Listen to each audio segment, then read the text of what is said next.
For centuries, beginning in the late 1400s, slave traders in what is now Angola took part in transatlantic human trafficking. Historians say the Portuguese took much of the historical records when they left Angola after its independence in 1975. At the National Archive in Luanda, Januário Silva displayed manuscripts left behind that are at least 300 years old. The name of the slave, gender, place of birth or origin, age, identifying marks, occupation. And at the end are notes where we can see the date of capture or other relevant information. The ledgers also contain letters and other correspondence. This one tells us about a situation involving slaves who have run away with the help or participation of some traditional authorities. While some tribal chiefs profited from supplying captives to the European slavers, other leaders tried to protect their people.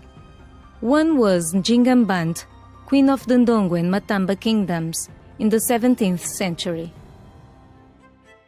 A warrior and diplomat, she fended off the Portuguese and Dutch throughout her 40-year reign.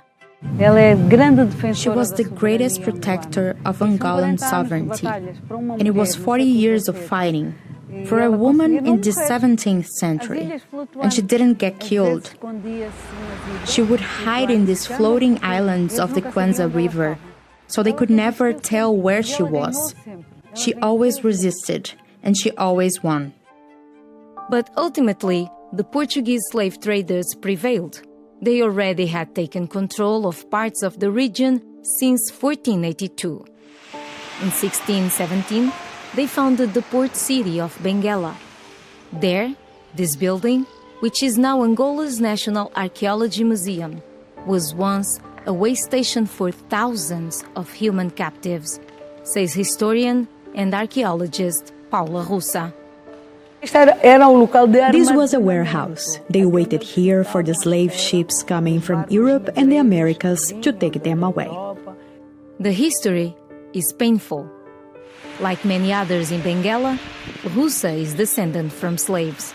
My mom is dead. I was raised in an orphanage, but my great-aunts told me, look, your great-grandmother was sent to Recife in Brazil.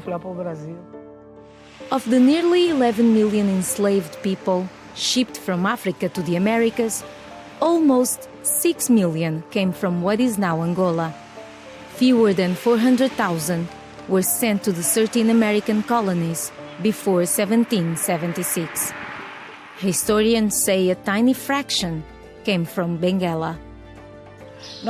We had many American tourists on the cruise ships that used to dock here, and they wanted to come to this specific place because they said their ancestors left from here.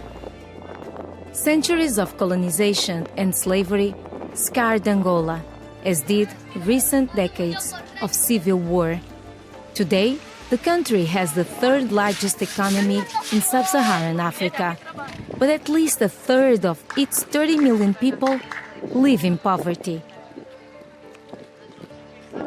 Hearst says Angola's female vendors, known as Zungueira, are Angola's everyday Queen Jingas. She's a resistor. You see the Zungueira in action every day. She leaves the house, buys goods from farm women, and sells those goods on the street. She goes back home and pays her kids' tuition, pays the rent, pays for food. Like Njinga, the Zungueira are standing strong for Angola. Mayra de la Salette with Betty Ayub for VOA News, Angola.